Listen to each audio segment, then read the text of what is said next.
है। जैसे कि सबसे बड़े पार्टी तेजस्वी यादव जो लीड कर रहे हैं आरजेडी, और महागठबंधन को भी तेजस्वी यादव ही लीड कर रहे हैं। वीआईपी में मुकेश सहनी डिप्टी सीएम की बात करते हैं 2025 में कहे तो मुकेश सहनी के आने से सहनी का बहुत सारे नेता झंझारपुर से लोकसभा का चुनाव वीआईपी लड़ा था 2024 में, और 2025 में झंझारपुर से गुलाब यादव की बेटी। महागठबंधन के अंदर लगभग में अगर देखा जाए तो सीट जो है फाइनल हो गया है, लेकिन उसी महागठबंधन के एक घटक दल जो है वीआईपी के सुप्रीमो मुकेश सहनी, उनका चर्चा काफी हो रहा है और उनके पार्टी में बहुत सारे लोग जो है जुड़ रहे हैं। कोई जेडीयू को छोड़कर आ रहे हैं, तो कोई बीजेपी को छोड़कर आ रहे हैं, तो कोई किसी पार्टी को जो है छोड़कर आ रहे हैं। सबसे ज्यादा अगर इस वक्त कोई पार्टी में अगर जुड़ रहा है तो है वीआईपी पार्टी। आखिर ऐसा क्यों? क्योंकि वीआईपी पार्टी को अगर देखा जाए तो लग रहा है कि महागठबंधन की ओर से जो है उन्हें 20 सीट दिए जाएंगे। 20 सीटों पे करीबन वह चुनाव लड़ेंगे। काफी मजबूत हैं, बिहार में भौकाल मचा कर रखे हैं।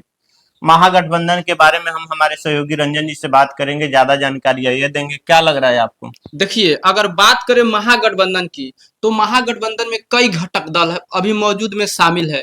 जैसे कि सबसे बड़े पार्टी तेजस्वी यादव जो लीड कर रहे हैं आरजेडी, और महागठबंधन को भी तेजस्वी यादव ही लीड कर रहे हैं। दूसरे तरफ है कांग्रेस। कांग्रेस के जो तमाम नेता है बिहार में, और कांग्रेस भी एक्टिव हो चुका है 2025 में। 2020 में कांग्रेस उतना एक्टिव नहीं था जितना 2025 में एक्टिव हो गया है। लेफ्ट पार्टियां है, और वीआईपी सबसे कहर वीआईपी मचा रहा है, क्योंकि वीआईपी में लगातार लोग शामिल हो रहे हैं। और 2025 में पूरी तरीके से एक्टिव हो चुके हैं वीआईपी के जितने भी नेता है। और मुकेश सहनी खास तौर पे पूरे बिहार में भ्रमण कर रहा है। प्रतिदिन उनका कोई ना कोई सम्मेलन हो रहा है।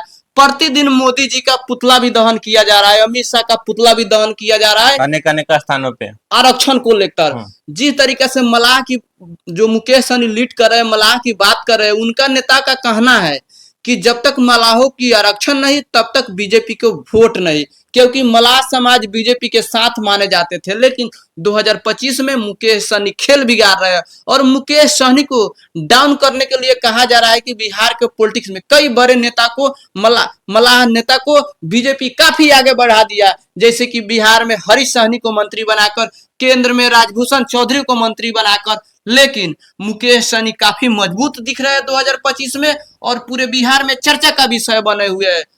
महागठबंधन विपक्षी दल है, लेकिन बिहार के सबसे बड़ी पार्टी आरजेडी, कांग्रेस जो है नेशनल पार्टी है, लेफ्ट पार्टी है। इन तीनों पार्टियों को छोड़कर सबसे ज्यादा लोग वीआईपी में क्यों ज्वाइन कर रहे हैं? देखिए, वीआईपी में ज्वाइन करने का मेन मकसद है कि वीआईपी अभी बिहार में उभर रहे हैं। बीजेपी भी मलाहों को ज्यादा वैल्यू दे रहा है।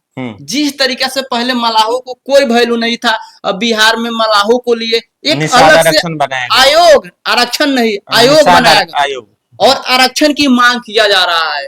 और वीआईपी में मुकेश सहनी डिप्टी सीएम की बात करते हैं 2025 में। अगर बिहार में महागठबंधन की सरकार बने तो डिप्टी सीएम अपने आप को मान चुके हैं मुकेश सहनी, और मुकेश सहनी एक्टिव भी हो गए हैं, क्योंकि मुकेश सहनी जिस तरीके से पूरे बिहार में भ्रमण कर रहे हैं और कह रहे हैं कि अब की बार तेजस्वी सीएम और मुकेश सहनी डिप्टी सीएम, और इसलिए उनके कुछ अनेक कार्यकर्ता उनमें शामिल होते जा रहे हैं प्रतिदिन, और उनका कुनबा बढ़ते जा रहा है बिहार में। यानी कि यूं ही कहे तो मुकेश सहनी के आने से सहनी का बहुत सारे नेता पैदा हो गए। बहुत नेता, और सहनी समाज को इससे फायदा भी माना जा रहा है। सीट शेयरिंग को लेकर क्या कहना चाहेंगे? देखिए, अगर सीट शेयरिंग को लेकर हम बात करें तो लगभग फाइनल हो चुका है। कहा जा रहा है तेजस्वी यादव सबसे अधिक सीटों पे चुनाव लड़ने जा रहे हैं, 140 सीटों के आसपास। और वहीं कांग्रेस की अगर बात करें तो 2020 में 70 सीटों पे चुनाव लड़े थे, लेकिन इस बार बड़ा झटका लगने जा रहा है कांग्रेस को।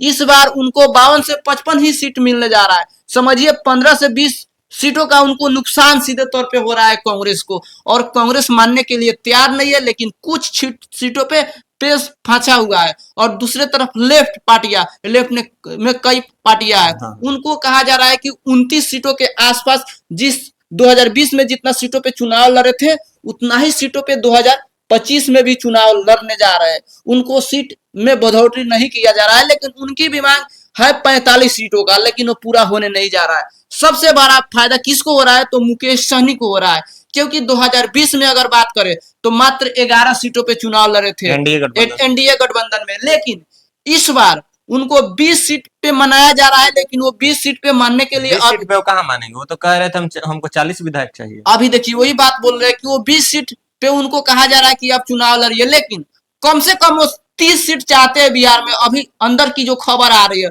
वो कहने के लिए बात करे कि मुझे 60 सीटों पे चुनाव लड़ना है, जिसमें 40 विधायक बनाना है। लेकिन अब बात आ रहा है कि सीट बंटवारा कैसे सुनिश्चित किया जाए, क्योंकि गठबंधन में तमाम लोग हैं। कैसे वीआईपी को 60 सीट मिल सकता है? असंभव बात है। अगर को छोड़ना होगा, अगर मांग बड़ी नहीं हो तो सीट कम मिलेगा, इसलिए मांग तो बड़ी है। और कम से कम वो चाहते हैं कि 60 सीटों का मांग किए थे, जिसमें 30 सीट मिले, लेकिन महागठबंधन उनको 20 सीटों के आसपास देने के लिए तैयार है। और कहा जा रहा है कि लगभग सीट शेयरिंग फाइनल हो चुका है। कुछ सीटों को लेकर विवाद है, वो भी सुलझ जाएगा। जो एनडीए गठबंधन की लगातार बैठक हो रही है, समय समय पे बैठक हो रही है, उसमें तमाम चीजों पर फाइनल भी बात बनती हुई दिख रही है। और 2025 में महागठबंधन पूरी तरीके से तैयार है एनडीए गठबंधन के साथ लड़ने के लिए। और दोनों गठबंधन काफी मजबूत है बिहार में। अगर बात करें तो सरकार किसकी बनेगी, ये बात की बात है। एक सवाल मैं लेना चाहूंगा, जैसे कि वीआईपी में सबसे ज्यादा लोग जुड़ रहे हैं और वीआईपी को अगर 20 सीट से अगर कम मिलता है तो उतना सीट पे सक्षम हो पाएंगे? देखिए जो नेता, बहुत तमाम नेता जुड़ रहे हैं, लेकिन ये नहीं हो सकता है कि वो चुनाव लड़ने के लिए जुड़ रहे हैं। एक जिला में कई नेता होते, मजबूती के लिए होते। अभी झंझारपुर के पूर्व विधायक गुलाब यादव की बेटी जो बिंदु गुलाब यादव है, जो मधुबनी से अभी जिला परिषद के चेयरमैन है, वर्तमान में शामिल हुई है। और उनका टिकट कहा जा रहा है कि फाइनल हो चुका है और वो झंझारपुर से चुनाव लड़ेगी। झंझारपुर से लोकसभा का चुनाव वीआईपी लड़ा था 2024 में, और 2025 में झंझारपुर से गुलाब यादव की बेटी जो बिंदु गुलाब यादव है चुनाव लड़ेगी। और ये एक और बात समझ लीजिए कि हर कोई को टिकट ही नहीं मिल सकता है, उतना वैकेंसी किसी भी पार्टी में नहीं है। जब सीट बंटवारा होता है तो हर पार्टी में नाराज होते ही रहता है। हर को एक सीट पे कई दावेदार होता है एक पार्टी का, तो इसलिए हर कोई को सीट नहीं मिल सकता है। अपनी मजबूती के लिए वीआईपी अपने में लगातार जोड़ रहे हैं। और बिहार में सबसे चर्चा में है मुकेश सहनी अभी की बात करें तो। चलिए, बाकी आपको महागठबंधन के बारे में क्या राय है, मुकेश सहनी के बारे में आप क्या राय रखना चाहते हैं? प्रतिक्रिया इस वीडियो कमेंट बॉक्स में दें। धन्यवाद।